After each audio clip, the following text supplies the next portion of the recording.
Hello, all. So this is going to be um, a practice video, and once you've watched it a couple of times, you can just take what I show you and use it. You don't have to watch the whole thing. But I wanted to talk first about something that I put in the syllabus, that one of our goals for our class was to develop a mindful practice. And I think that's really crucial in the arts. And all of us start out, myself included, with practicing exercises. And we do exercises for results, to think we're going to get better doing it. I did the same thing.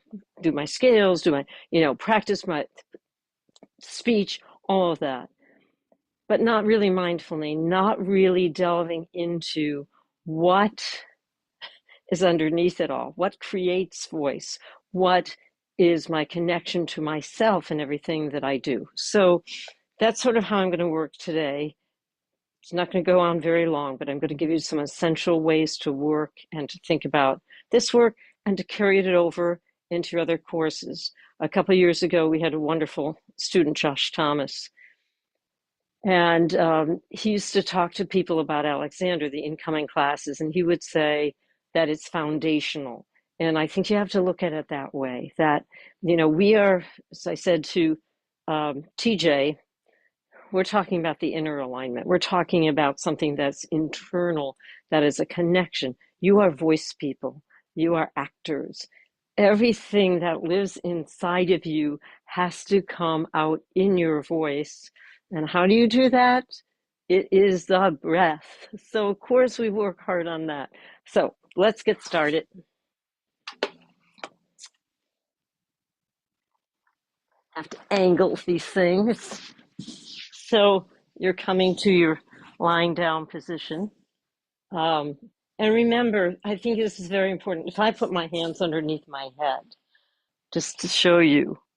So, what lifts my head, and I'll do this in class, are these inner muscles. It's not my tension. You can hear how free my voice still remains. Why is that, Shakiba? It is the psoas. That's exactly right. So that's what's going to drop the legs. And I do my breathing work with my legs up. You can put pillows under your legs if you want. And notice the timing. So you see everything right away, right away. We don't get into some position and then do the work. It starts from the very beginning, right? See the flow? It's just never ending. That has to go on in you, but you're getting that. You really are. It's wonderful. I may make another video of you just doing lying down work with, the things that we did, the legs to the side. Come to your rib cage. Eyes open, right? But experiment. I love to experiment. If you close your eyes, you won't feel your ribs expanding into your hands. You'll close down. So when you keep the eyes open and you bring awareness, you put your hands on your ribs, your wonderful allowing hands that permit something to come into hands. Some of you play basketball. You know how you hold a basketball, don't you? Right? You don't grab onto it. You permit it to find its way into your hands. I love watching professional basketball players because you just see that. You see how that ball is in the hands and not grabbed. Hands on ribs, notice the expansion of the rib cage. I tried to wear some light clothes so you could see better. So, and just enjoy that. Enjoy opening up and feeling the body open to breathe you. You could do it on the upper chest too. To feel breath come in underneath the sternum with your hand here is a wonderful feeling. And those of you who had privates on Monday, I would say that to you. I would say to see the upper chest open in inhalation was so beautiful to me.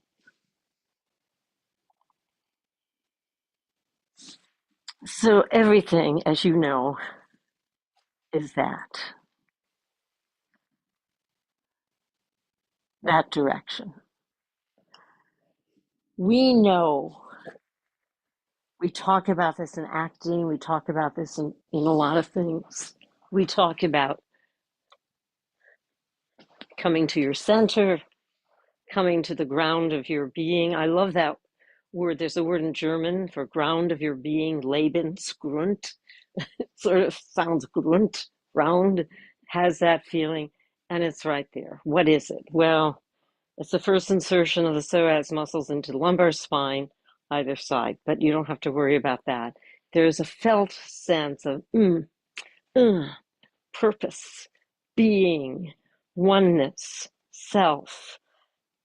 But physiologically, it's so as to the diaphragm. That's how we work with voice. It's how we work with breath. So I would try doing this lying down.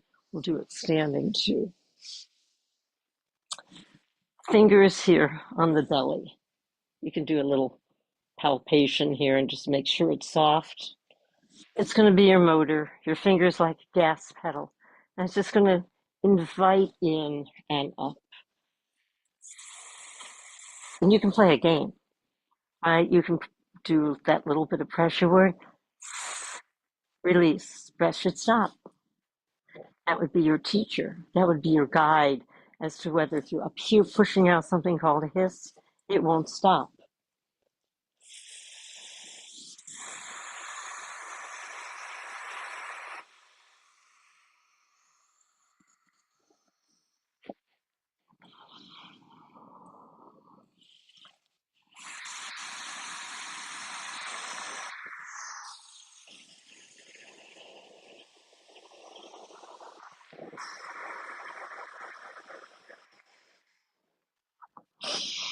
It's amazing how far your fingers can sink in.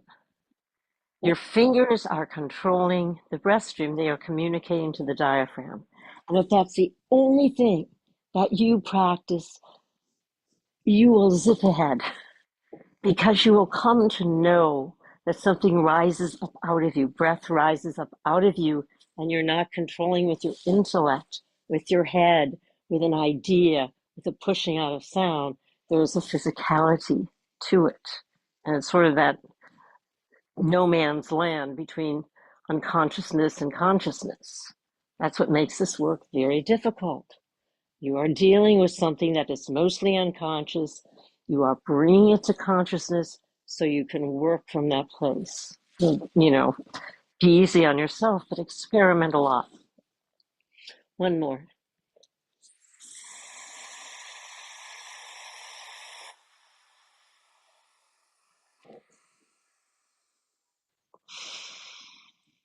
Now, if your fingers should encounter hardness during any part of that, stop. You know why? Because what's just happened is that your diaphragm says, I can't do it. I have to give up. And it goes paradoxical and it pushes down and you'll feel it underneath your fingers.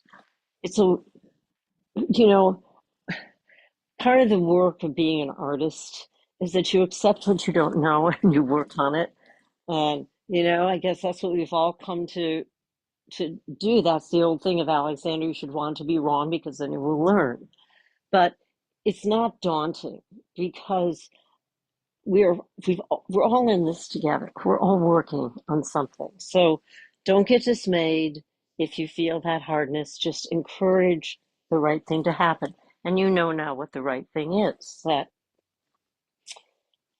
your motor is communicating to diaphragm. Diaphragm is sending up the stream of air. And as you do it, and as I'm talking to you now, I'm feeling my belly sink in.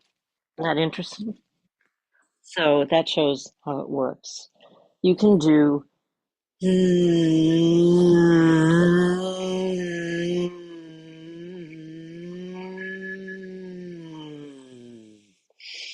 right at the very, very, very, very end of that, I could feel that little bit of hardness under my fingers. So I stopped.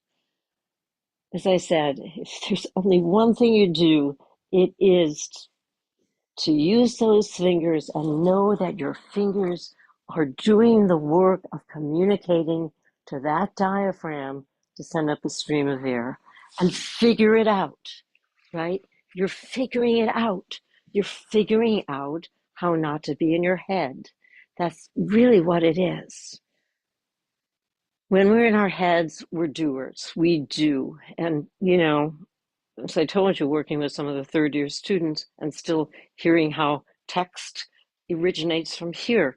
So you have to, if you can get these foundational things early on in your training and you start to relate it in every class, as hard as it is, because I know you're bombarded, and I'm very conscious of that, believe me. But just little simple ways of working, if you can start to understand that and have a clarity whenever you do something, is it coming from breath? Is it coming from breath? How do I know it is? So let's come to standing.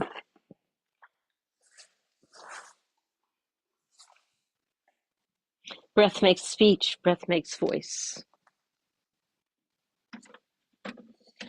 Standing is harder when you're doing breath work. It's easy to feel the sinking in of the belly when you're lying down.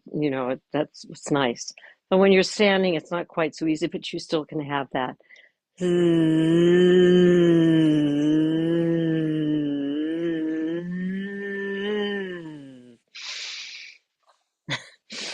It's so interesting on the laptop. When I do something like that, it reads out to me, are you playing music?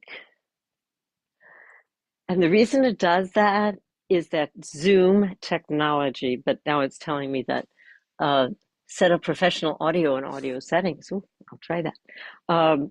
But the reason it says, are you playing music, is it hears overtones as an extra voice. But that is really good that happened while I was doing this video for you, because that's going to begin to help you understand how voice works. And when I say to you, when we do those counts of 10, as obscure as it may seem now, hear the music that rides above the words, that's what it is. And that's where your meaning is found. That's also where your vocal projection is found. So once again, and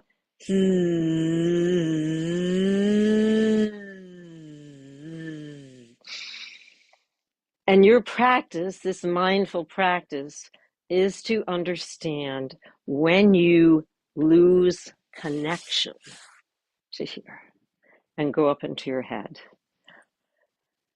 We're doing those rounds in class, and I said on Monday, it is to build a focus of mind and also an awareness of everything that's going on around you. That's stage work, right? Any work, practice. So I've seen people start with, I'll say, put your hands here, and then immediately they go right to the head.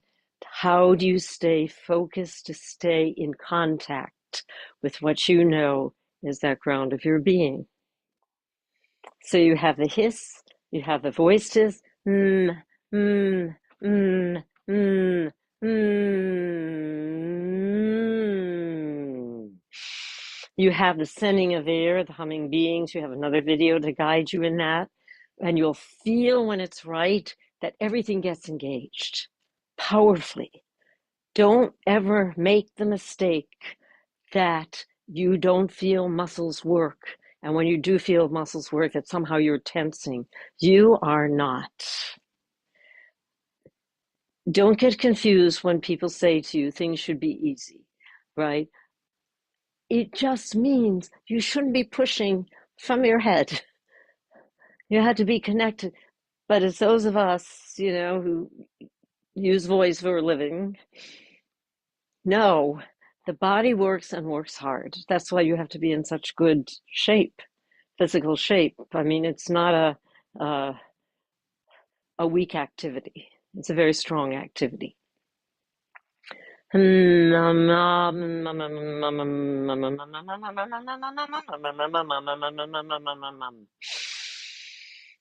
living the hum. This is the next essential part of this video and your work to figure out with your wonderful creative mind, your creative imagination, how in the world do you live that hum through everything you do. So what people might do very nicely is a hum, and then as soon as they go to the counts, they will do 1, 2, 3, 4, 5, 6, 7. You hear what got lost. You have to be able to sustain that core, that tonality, that core sound. That is what enlivens your audience. That is what gives meaning to whatever it is that you're doing. And you have to figure that out. I mean, that's the arts. It's not just doing what you've always done before and doing exercises like you've always done before. It's a new way of working, a new way of using your body. And that's really what Alexander technique is, and the work that we do in Alexander. It's discovering how to use your body in the best way possible, in the most coordinated way possible. You know, coordination, so as diaphragm, right? Inner muscles. So you live that hum. Mm, mm, mm, mm, mm. And I'm going to jump right into the voice counts of 10 to show you how it works and why we do it and why I love doing it and how it translates to text. So if I were to do 1, 2, 3, 4, 5, 6, 7, 8, 9, 10, 1, 2, 3, it would mean nothing in the world. It would be horrible. I would be, I don't want to say hurting myself, but I would be at, it would be a negative, right, to do it that way. 1, 2, 3, 4, 5, 6, 7, 8, 9, 10, 1, 2, 3, 4, 5. No joke. That hum created my words. Speech is a reflex. You do not need to jump to do words. And that's what that means, being in the head. Too much effort. Do things with less effort, right? It's because we hear 1, 2, 3, 4, 5, 6, 7. That's efforting.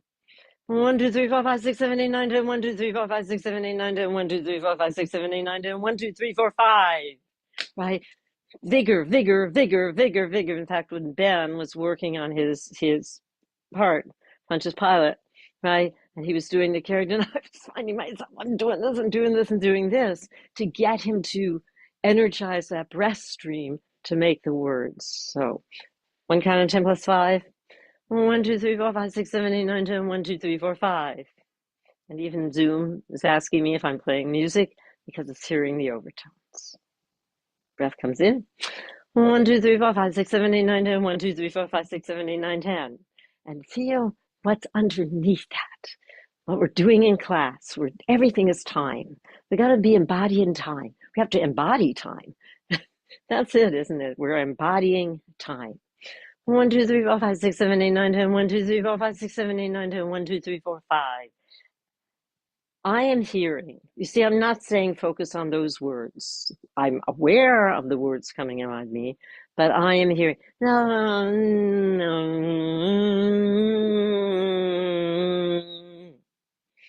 That is my indication that everything is moving forward in me, that there is a spontaneity, an improvisation to what I'm doing. Because when you really discover this, and when it becomes reliable to you, which takes a long time, then everything is just limited by your own limits of your imagination. But you can still be incredibly affecting and truthful, right? I mean, it's just really what it is. It's yourself coming through. 2 plus 5. 1, 2, 3, 4, 5, 6, 7, 8, 9, 10. 1, 2, 3, 4, 5, 6, 7, 8, 9, 10. 1, 2, 3, 4, 5. 3. 1, 2, 3, 4, 5, 6, 7, 8, 9, 10. 1, 2, 3, 4, 5, 6, 7, 8, 9, 10. 1, 2, 3, 4, 5, 6, 7, 8, 9, 10. I pause, I renew. Thought is always here. 1, 2, 3, 4, 5, 6, 7, 8, 9, 10. 1, 2, 3, 4, 5, 6, 7, 8, 9, 10. 1, 2, 3, 4, 5, 6, 7, 8, 9, 10. 1, 2, 3, 4, 5. That is a helpful thing to do, right? Because that arm is coming out of the psoas. Sean can tell us that. I'm not doing it. If I were doing it, I'd be so disconnected. One, I would be trying to match my voice to my hand. But no, you're a body in time. 4. 1, 2, 3, 4, 5, 6, 7, 8, 9, 10. 1, 2, 3, 4, 5, 6, 7, 8, 9, 10. 1, 2, 3, 4, 5, 6, 7, 8, 9, 10. 1, 2, 3, 4, 5, 6, 7, 8, 9, 10. Body opens, breath comes in. I think that's an excellent way to work, to contemplate this video, but I am going to give you the whisper counts of 10 because for me, that connects me to my soul and to something very profound. And we see it with great acting teachers, Stanislavski, Michael Chekhov, the talking about, well, when I said in class, I think to at least one group, Stanislavski used to say, when you raise your voice above a whisper, you lie. But, what does that mean? Michael Chekhov, best way of learning your lines is by whispering them. But it's that quality of what that whisper is. Is it 1, 2, 3, 4, 5, 6, 7, 8, 9, 10? Once again, too much effort in the head, pushing something out, doing, body dead. I think about our class and I think about what I'd want you to carry with you and, definitely what we just did, but also about the body being enlivened all the time, so that, you can groove down the halls of Nash and you don't have to listen to music to get into it. You're just in time. But when I love whisper counts of 10, it gets us into that state of wonder. And that has to be uncovered in you and discovered. We've already done it with the artist eye, right? The looking at the night sky, the seeing something come to me, right? The looking at the green light of my laptop right now. If I were doing a self-tape, it would be my lover. I'm not trying to look at it, make it be my lover. It is. And at the same time, when I do that, I get totally aligned. And see how important that is as a practice to start to make that discovery, the difference between looking out and seeing, which is very narrowed focus, and that panoramic view. Same thing with your ear, letting something come to you. What is that? What is that?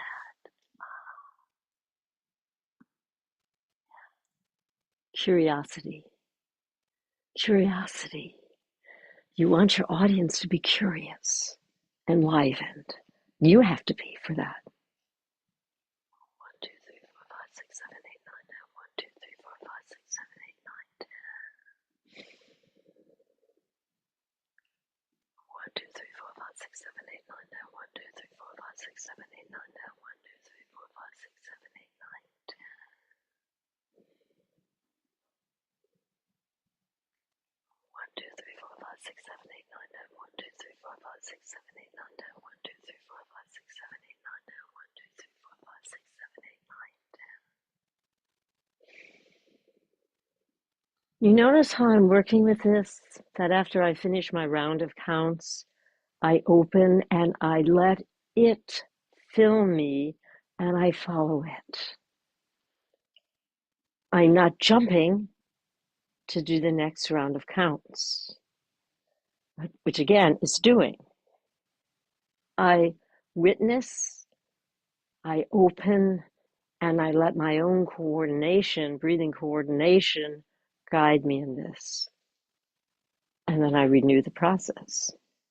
4. 1, 2, 3, 4, 5, 6, 7, 8, 9, 10. 1, 2, 3, 4, 5, 6, 7, 8, 9, 10. 1, 2, 3, 4, 5, 6, 7, 8, 9, 10.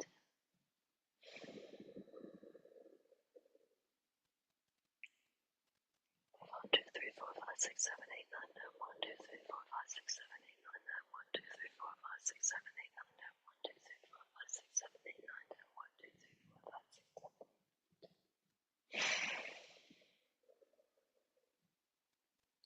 And it feels so nourishing. And I'm so totally focused, so totally present that my mind feels empty.